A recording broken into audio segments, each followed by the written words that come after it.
And I'm back. So today I want to recommend a book for everyone, sick and non-sick alike. I know that it's a very stressful time right now that we're going through with the global pandemic. And I actually have not finished reading this book, but because of the current situation, I didn't want to wait until I was done reading it in order to recommend it. So far, I like it.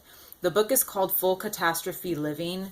The title's a bit misleading, but I'll explain. I'm a little less than halfway through, but so far so good. I do like it. I find it to be very accessible. So it's using the wisdom of your body and mind to face stress, pain, and illness by John Kabat-Zinn. So the reason I think that this book is good during this time, if you watched one of my previous vlogs on here, I think it might have been the one where I give you suggestions on things to do during quarantine. I suggest meditation, that this would be a good time to take up like a meditation or a mindfulness practice, because you've got the time. If you're not working, you've got the time. And, there is a lot of stress going on right now, and this is a good way to sort of bring yourself back to neutral. But it's easier said than done. I'm not going to lie to you. I was trained in a type of relaxation called paradoxical relaxation. I was trained by a psychologist. And even then, it's very difficult. And I have noticed that I've been having more trouble focusing in the last few weeks, obviously, than I've had, in a while. And it's because we've got a lot of things on our mind. But for people that have never done mindfulness or any type of meditation practice, this book is really accessible, or at least I found it to be very accessible.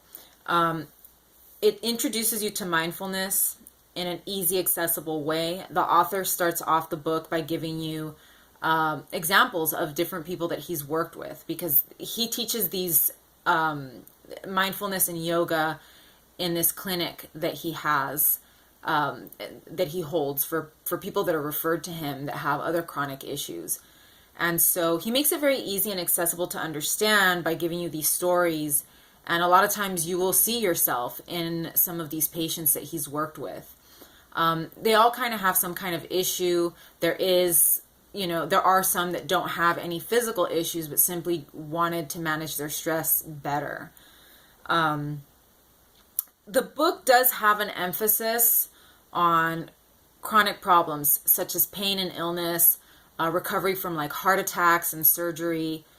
But the book is not 100% focused on that. It does have a section dedicated to that, but this book is good for really anybody. And that's why I'm recommending it, because I know right now, I do speak, here on my channel to people who are chronically ill. That's sort of the emphasis on my channel, but this book is actually good for anyone. So he kind of has this 3-part system, which is, he puts emphasis on breathing, awareness, which is like the meditation type part, and yoga. The good thing about this, and I know yoga is going to kind of turn some of us off, those of us who are sick. I myself cannot do the yoga portion because I have neuromuscular issues, but he does let you know you don't have to do the yoga portion. If you can modify it so it doesn't hurt you. He does have illustrations to show you the poses, but he does let you know you don't have to do this part if you have physical, injury or that kind of thing. And he actually will tell you, instead of doing yoga, do a little bit more of this. So he'll tell you what to replace it with, which is what I like, is that he's kind of taking everybody into consideration. So he does have a section dedicated to pain and stress for those of you that do have chronic pain or chronic health issues or a severe amount of stress. So he does kind of have a section just for you. And that's the good thing about this book. The con is that it's big. The good thing is that it's divided into sections. So if the pain part doesn't apply to you, you can just skip through that section. So kind of offsets the con that I have. But I do find it to be very big. I have not finished it. I'm a little bit less than halfway through. Obviously, right now, I have been having difficulty focusing and sitting down and reading a book because of the level of stress that we're all under. I would just recommend, like I said, read the sections that apply to you. Maybe do a chapter or two every day. The chapters are not huge, which is nice. So you could do like a chapter or two every day, and that'll hold you off for a couple weeks. So you'll have reading material for, 2 or 3 weeks if you just do a few chapters a day. Like I said, the book is engaging. I like the stories that he tells of his patients. He sort of even gives you like a little history of the patient and, what they're going through. So it feels relatable and it feels good, especially for someone like me who's chronically ill. It feels good to read about other people that are going through the same struggles that I'm going through.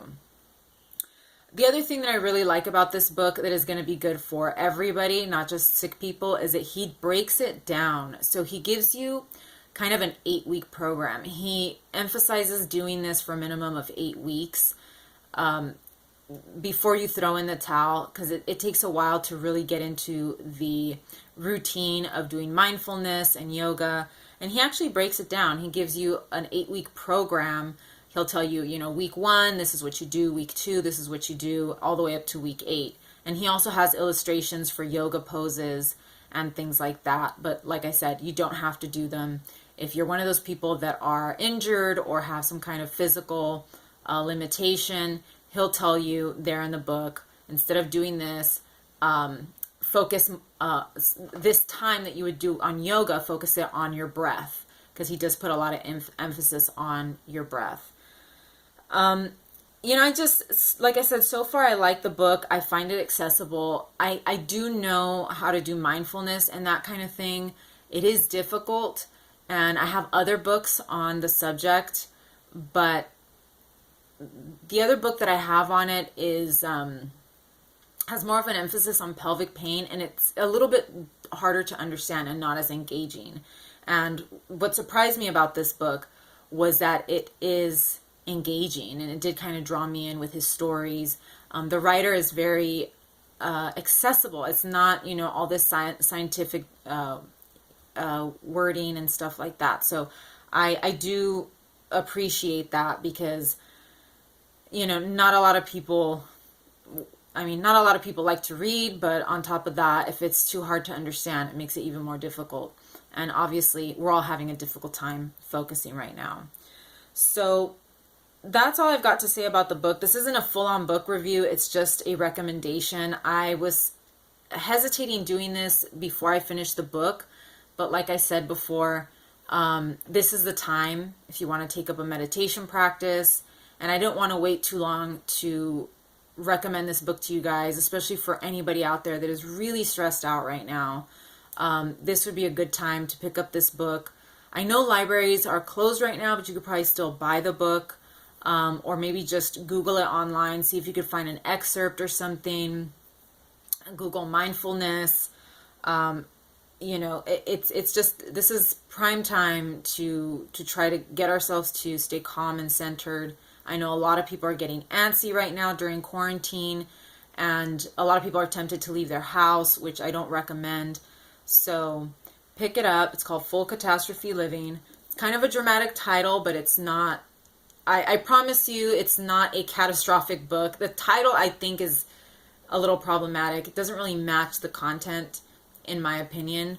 But other than that, it's a pretty good book. Pick it up. And that's what I've got to say about the book. I hope you guys enjoy it. It's a really, I think it's a really good resource. Probably something that should stay on your shelf if you do get it. So thank you again for joining me today, and I will see you again soon.